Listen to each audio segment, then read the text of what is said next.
Now, enter Lieutenant Commodore Greg Passy, MD, General Duty Medical Officer, GP, Canadian Armed Forces. A retired officer from the Princess Patricia's Canadian Light Infantry in 2013 said, "Search Passy." So I began to search the word Passy.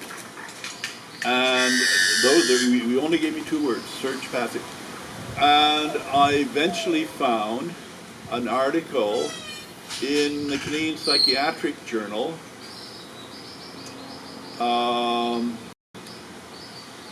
written by Lieutenant Commodore Passy that reported his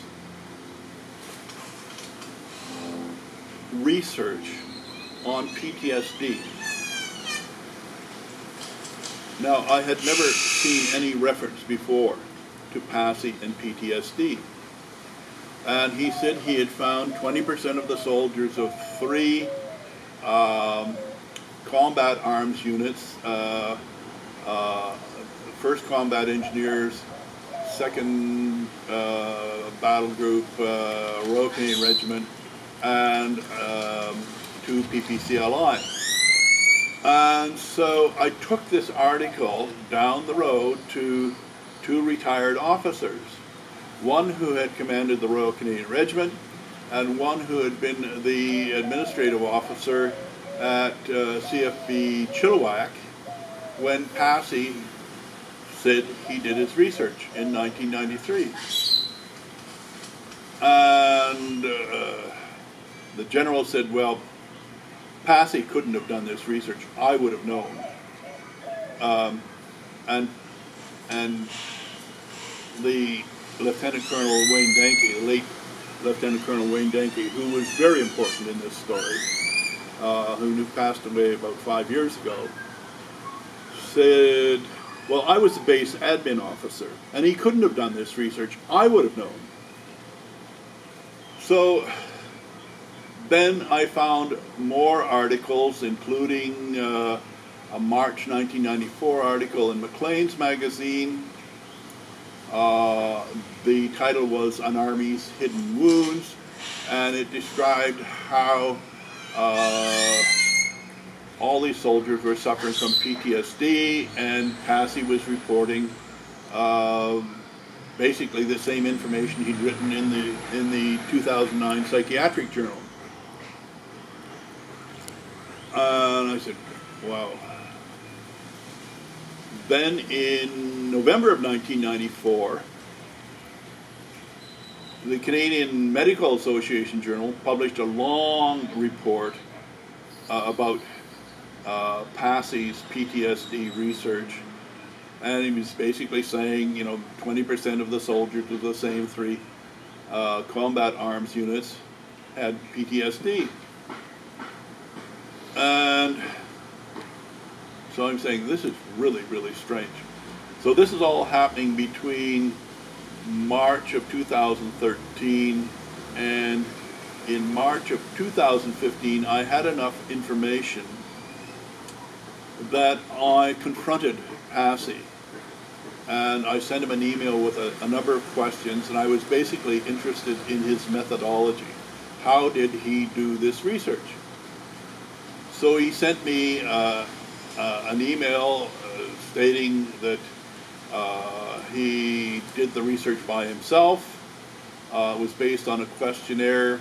I think it was 73 questions that was sent to the homes of the soldiers, or he left them in the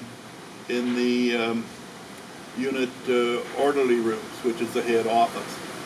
And so that didn't square, because as my friend Gavin Connell from the Royal Australian Regiment said, a 73 questionnaire asking those questions would have been on the desk of the commanding officer within an hour, and everyone would have been pretty angry and upset. And so here is Passy claiming to have done this research, and he claimed to have done it under the auspices of the University of British Columbia, where he was enrolled as a postgrad psychiatric resident from 1991 to 1994. And he said they did the ethical review. And so over the weeks of March, April, May, June, I had a number of email exchanges with Passy, and by then I had found the testimony that he had given to the Senate National Defense Committee in 2008. And I offered Passy the right of reply, and said that I planned to write that he had made false and misleading statements to the Senate Defense Committee in 2008, and that I would argue that that was contempt of Parliament. So that was around the end of June 2015. Passy didn't reply, but hired the best gunslinger lawyer in Vancouver, Mark Fancourt Smith, who brought a legal action against me alleging defamation, and he was seeking an injunction in the British Columbia Supreme Court. So this ground on during the summer, and I filed my response to Passy's legal action, and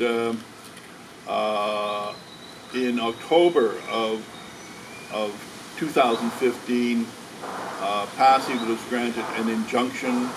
I wasn't given a telephone link for the trial, and the injunction banned me from communicating on this topic anywhere in the world electronically, and it also banned my Gmail account. So I continued my research, and which I eventually sent to Passy's lawyer, Mr. Fancourt Smith,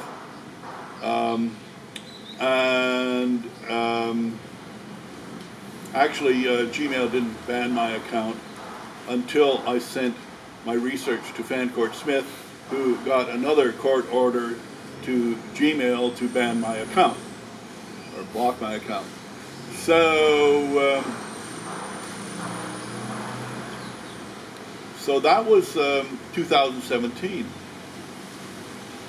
So then Passy goes back to court, claiming that I'm in contempt of court, and I'm this time given a link only for my sentencing, and I was sentenced to 14 days in jail. And a journalist who's been following this story for a long time said, "This may end badly for you." No, I said, it's the best thing that ever happened, because Passy disclosed 500 pages of documents, which are mostly lies and can be proven to be lies, and it's all in the court documents. Now, Passy's affidavit was very, very interesting. He claimed to have charged a fee of $500 an hour and $5,000 for a report.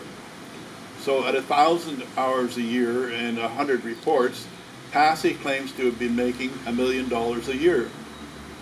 He also claims that most of his patients were referred by the Canadian Armed Forces and the RCMP.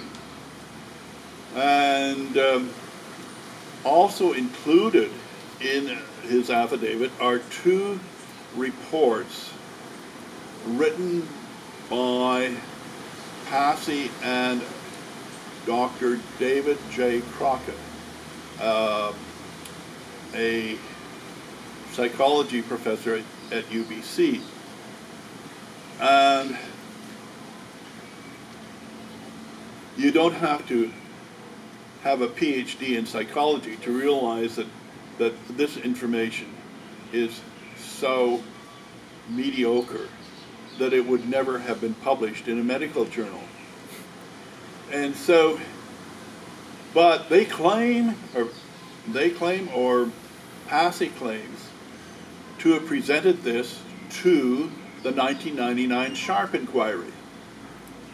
So back to 1999, here we have Matt Stafford testifying, his commanding officer, Colonel Jim Calvin, testifying, and then arrives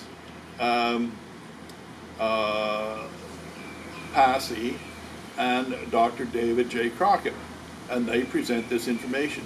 Now, I mentioned two reports. One was so amateur, it could only be described as pathetic. The second one was a slightly dressed up version of it, but it was still a pretty mediocre effort. But to someone who isn't familiar with research and reading research reports, it could have been credible. Now, two very important factors in this story are papers written by Brigadier General Sharp in 2002. It was titled "The Sand Beneath Our Feet," and he describes how the soldiers were treated. And he states very clearly, hundreds of young soldiers were misdiagnosed and discharged as medically unfit. They were denied proper medical care and disability pensions for which they had to pay premiums.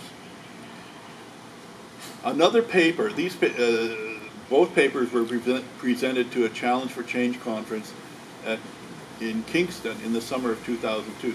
The second paper was by Brigadier General Charles Bouchard, and he stated that Brigadier General Sharp sought only to get help for the disabled soldiers and not to assess cause or blame. And he was frustrated at every turn. Now, my interpretation of events is that Brigadier General Sharp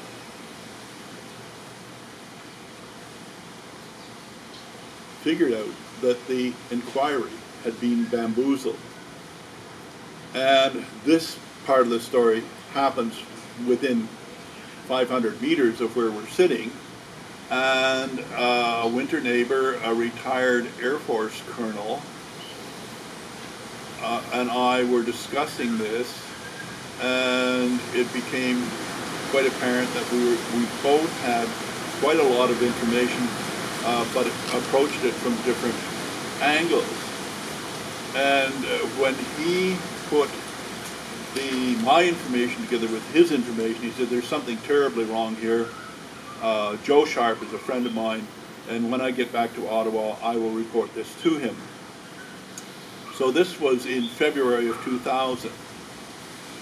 And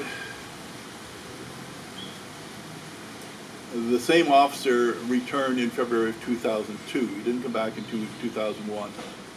And when we met, he said, "David, I can't discuss this with you.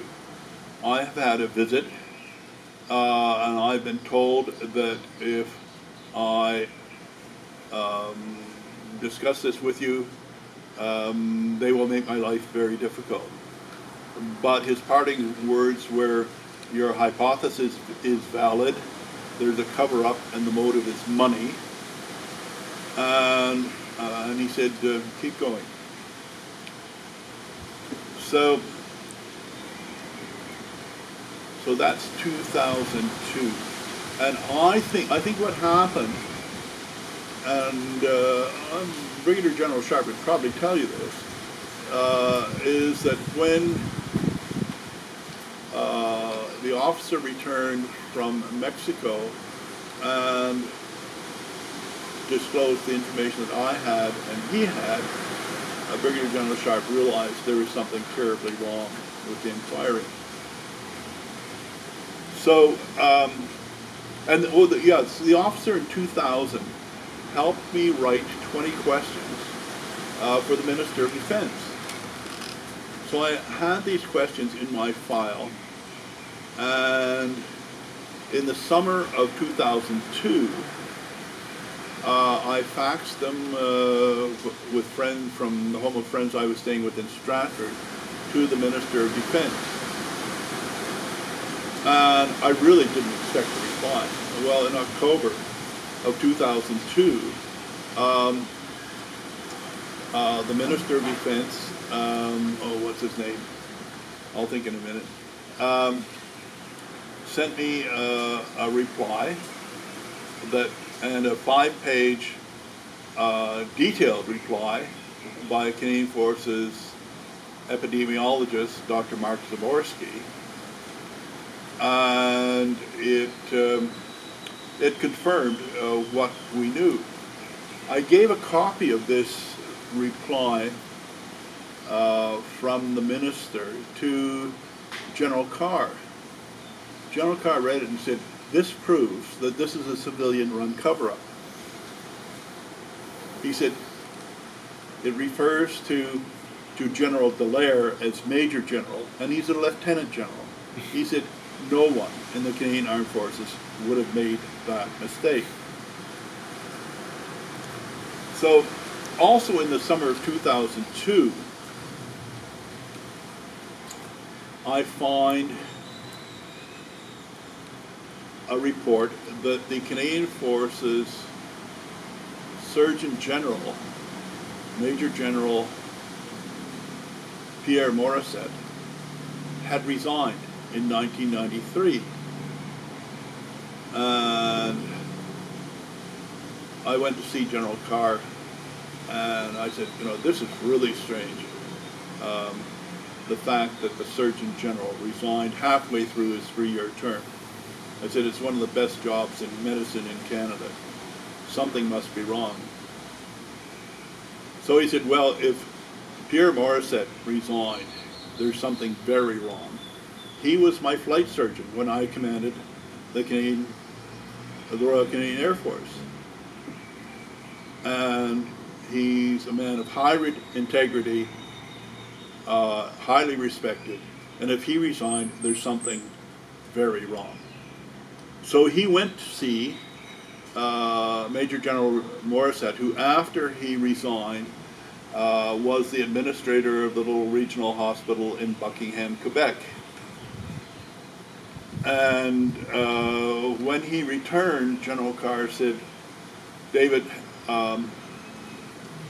Pierre Morissette chose his words very carefully, but I can confirm that your hypothesis is valid." And I said, wow, okay. So what happened in 1993, 1992? Well, all that came into very clear focus. You have the 20% disabled from Gulf War I. You have the mefloquine scandal emerging in Somalia, and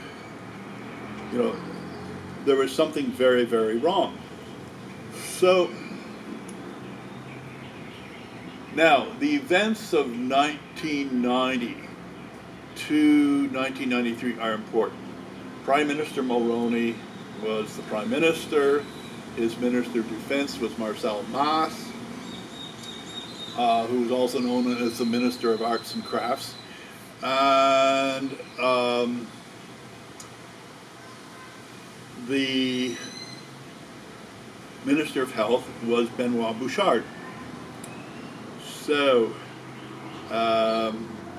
Benoit Bouchard approved the use of mefloquine. Marcel Maas, Minister of Defense, went along with it. So we have the Gulf War I scandal surfacing, and we have the mefloquine scandal surfacing, and General Morissette, Surgeon General, is in the middle of this, and he's not going to condone the cover-up. And others in the other senior medical service officers and the Canadian Forces Public Affairs group put on a big effort to confuse the issue, and General Morissette realized that his position was untenable, that his authority had been usurped, and he resigned. Now, there's much more to that story, but that's the basics. Now, what happened? Marcel Masse resigns. Kim Campbell, Vancouver-based member of Parliament, is appointed Minister of Defense.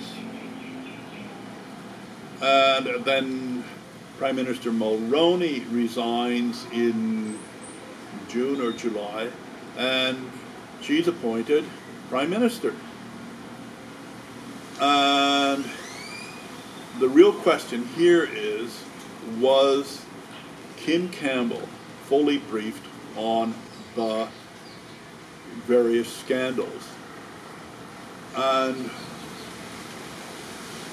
that's one for other journalists to investigate.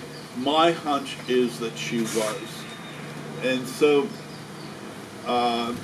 here's what happened.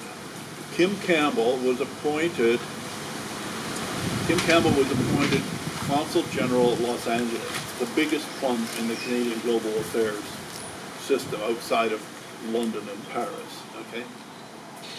Benoit Bouchard was appointed ambassador to France. General John de Chastelain, the Chief of Defense Staff, was appointed ambassador to the United States. And the wife of a very senior global affairs official who was scheduled to be the next ambassador to the United States came to see me, within 2 hours of that being announced, and said, "David, you seem to know everything about what's going on in Ottawa. What's happening?" I said, "I can't figure this one out." And it was only years later that I realized that the very unprecedented and rapid appointment of General de Chastelain was intended to get him out of town and out of reach of any journalists. And so off he went to Washington, where he stayed for a year, and then was brought back as Chief of Defense Staff. And my sources say that he was a disaster as ambassador because he didn't know anything about the trade issues, and that was what it was all about. Meanwhile, my friend who wasn't appointed ambassador to Washington but got another post later said, "Well, I'm glad I was out of it during the silly season." So you can begin to understand the political dimension. And now the media. The media bears a lot of responsibility for this story. I realize it's complex and can be confusing. It's multi-layered, multifaceted, but it's basically pretty simple. And in my opinion, competent journalists in Canada had figured most of it out, but their editors wouldn't print it. Now, I'm highly critical of Graham Fraser, who was the Ottawa bureau chief for the Toronto Star. And it was actually an article in the February 9, 2002 Toronto Star that really raised the red flags. And it was a front page article, the main story, and he reported that the Canadian Forces Ombudsman, Andre Marin, was highly critical of the Canadian Forces' treatment of 3,000 soldiers suffering from PTSD. And actually, that was the first time I had seen any reference to PTSD. So I'm saying, whoa, 3,000 soldiers, PTSD. This is very strange. So that kindled my interest in the PTSD story, and unfortunately it took me a long time to find the Passy connection, which I found in 2013. I went to see Graham Fraser when I returned to Canada in the summer of 2002, and he was very dismissive. He didn't want to discuss it, and that's kind of the story of Graham Fraser. But what is very interesting is that Graham Fraser was appointed Commissioner of Official Languages, and then he got an extension.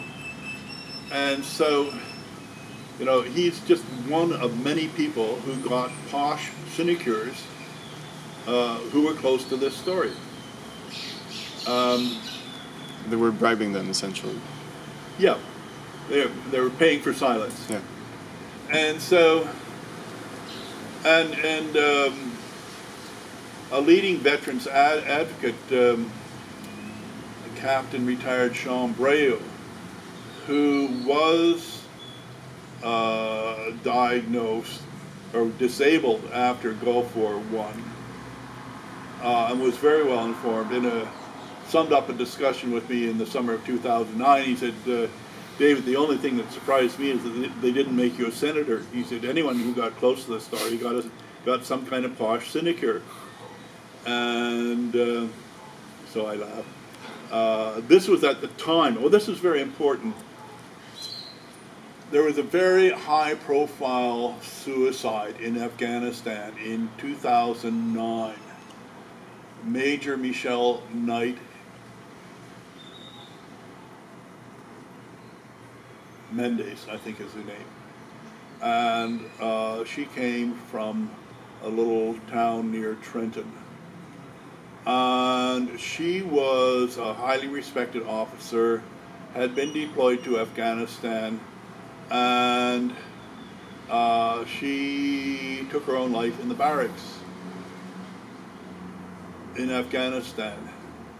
And she had been an artillery officer, and artillery officers are really very astute people. They deal with a lot of numbers. They have to make their calculations correctly, or a lot of people will die. And then she couldn't cope with being an artillery officer, so they made her an intelligence officer. And this is a part of a progression that you observe. Someone can't cope, so they kind of move them down. Now,